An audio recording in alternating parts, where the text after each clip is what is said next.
Mr. Smith, if you'd approach the podium, and all you need to do is state your name for the record. There's a little triangular microphone up there, and if you could make sure the green light is on, there's a little button you can push if it's not. Okay, there we go.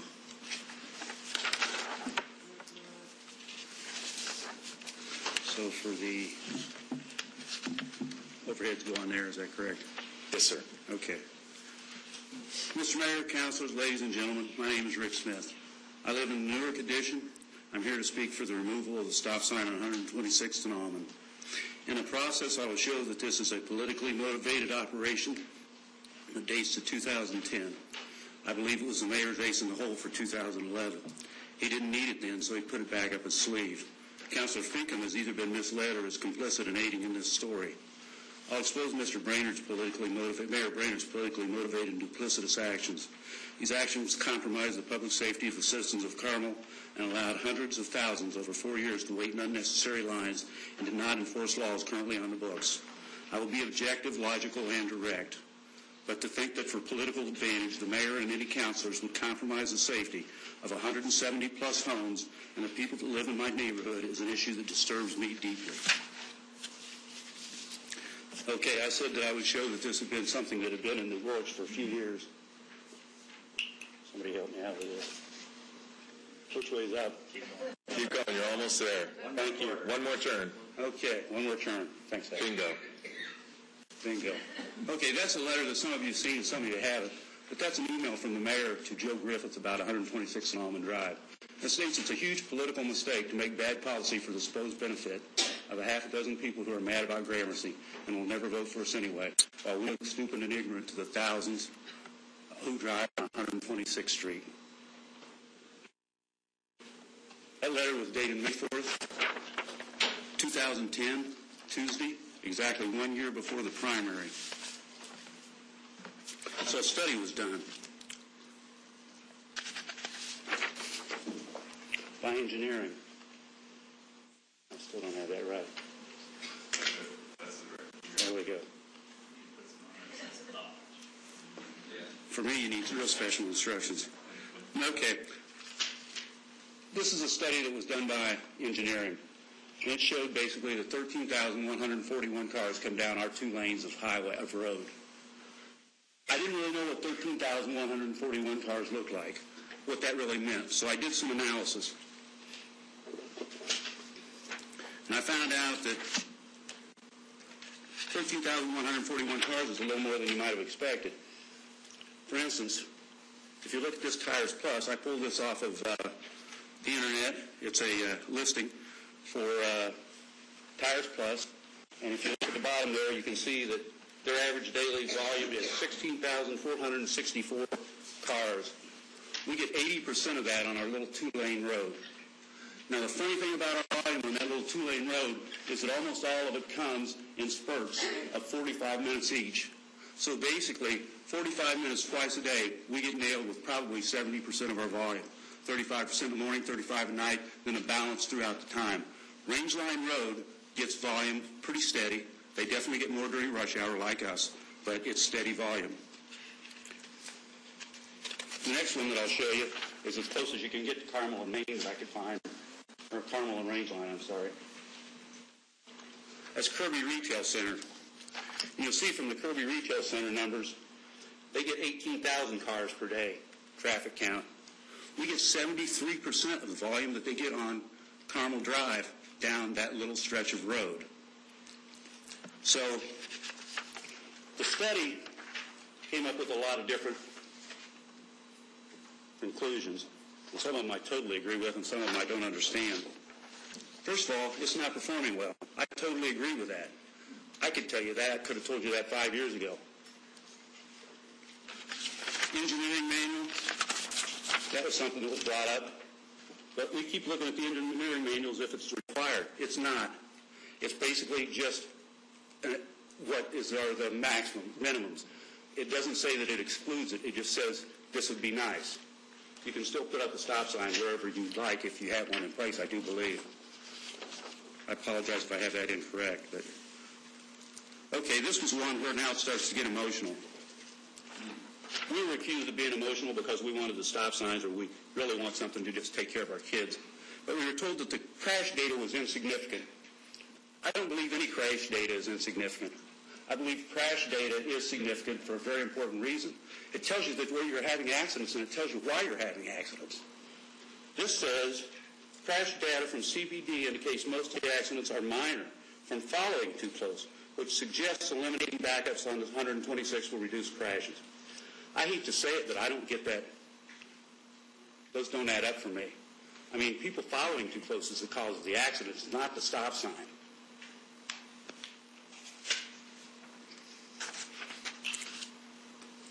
Okay, this one is another emotional one, and I bolded part of it because I wanted it to be clear. But the conditions are not adequate for a stoplight. Okay? Not is underlined and bolded to bring it out. Fact of the matter is, it says conditions do not warrant a signal even if intermittent, no matter the cost. Full cost of the signal is $150,000. No matter the cost. I want you to remember that. I want you to remember $150,000 for a traffic signal.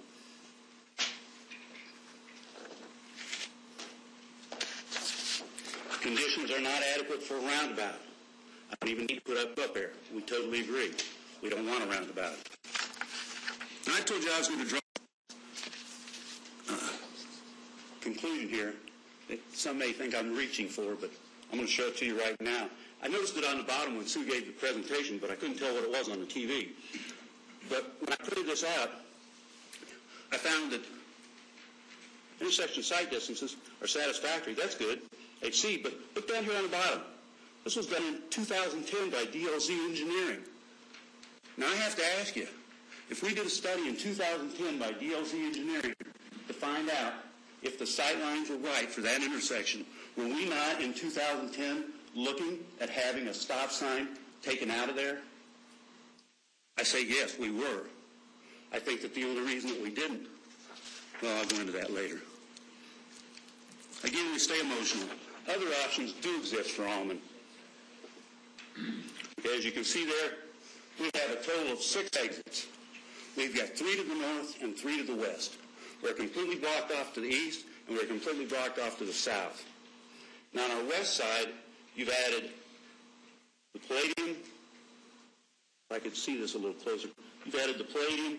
This whole little section here, where my fingers are, is 3rd Avenue Southwestern Range Line. This little section here is Almond and Newark. Very small area. You've added very high-density development in the Palladium area and City Center. You've added high-density at City Center. You're adding another 500,000 square feet. Basically, you've added a lot of density into that area. This is new urbanism. I don't have a problem with it. I moved up into this area to be close to it. But what you have to realize is that now you've also planned for upscale senior housing to the north of us, just behind the church, and you've also planned for high-density housing to the east of us. So we're going to be in a position that nobody else in Carmel is. We are completely surrounded on all 4 sides by density. There is no other area in Carmel that has those characteristics. If anybody knows of one, let me know. Sue posted her neighborhood. She showed us that she had 3 exits out of her neighborhood. They were Hazeldale, 146th Street, or Gray Road. Okay? She said they weren't easy, but we all have to deal with that.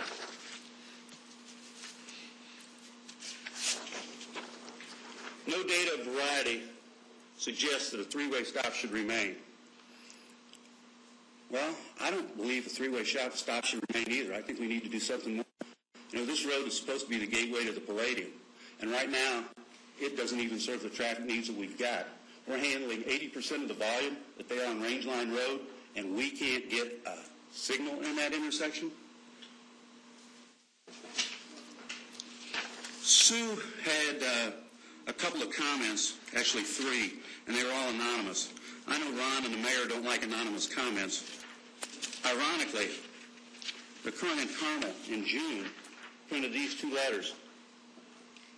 I'll just read the old paragraph in the first one. Stop sign needed at 126th Street intersection, signed by George Seat, 46033. Then the next one, change is needed at 126th Street intersection. I'll read the last line.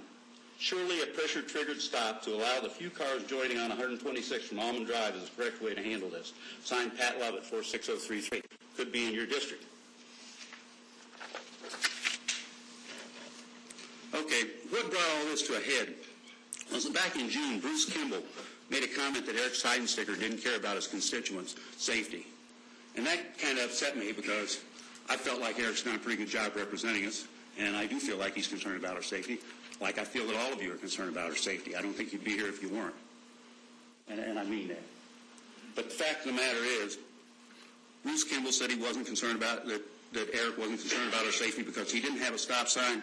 And Bruce mentioned Alcove and Mohawk, is that right? Is that the name of that street? Alcove? Enclave. Because there was no stop sign here. And I knew what he was saying is that there wasn't one that belonged at 126th and Almond. It had nothing to do with putting one up by the roundabout. So I wrote a letter to Mayor Brainard. He was kind enough to give me a response. And he said, state law has requirements that have to be met to install a stop sign. Mr. Mayor, I'm not sure. Is that accurate? I believe so. Is it? There are numerous stop signs that don't meet warrants here in the city, is my understanding. Friday night, the backup eastbound kept cars in the intersection at 126th and Range Line after the north-south light turned green. This is a serious safety issue. No, not at all. This is a gridlock issue. This is a traffic enforcement issue. I can stop that in 2 weekends. You put one officer at the church, you put one officer on the corner, and you put another officer where the turn-in is for the southeast corner of Range Line and 126th Street. You have one officer saying what the last car is, one what the first one is, and then you have one just waving them into the parking lot. You'll get all those people gridlocked, and you'll do it in a couple of weeks. It's not a big issue. The mayor goes on, I live off a side street that feeds into 126th, and I have no trouble finding a gap to turn left or right, even at rush hour, because some people drive faster or slower than others, and natural gaps are created on 126th. That is true in some areas, but there are no areas in Carmel that are like ours, and it's getting more and more dense. And you have to understand, in 2010, when the mayor first looked at this and was considering doing this, there wasn't all that density. We did not have City Center completed. We did not have the Performing Arts Center completed. And yet we were looking at this as a possibility in 2010. The mayor went on, and this whole letter was up and down for me. He says, I do understand there is a concern about children crossing at 126. A crosswalk with a motion-activated pedestrian warning signal would solve this problem. I thought, okay, he sees a need for a solution. This is what we're looking for. We want to work together. Then he goes on to say, I'm starting to see more and more cars simply disregard the sign. Many lawyers and others know it's illegally placed and the citation can't be enforced. Are we saying it's illegal? It was passed by ordinance, right? And then he proposes a solution, which makes me feel pretty good because that's the end of the letter. He says, I believe the community would be far better served by removing the sign, installing a motion or pedestrian-activated pedestrian warning signal from the crosswalk, and strictly enforcing speeding in that area. I thought that was good because I thought I had no idea that there was any such thing as a motion-sensitive or a push-button crosswalk that didn't have a stoplight. So I thought, yes, we're on the same page. But my understanding is that's not what we were planning to do.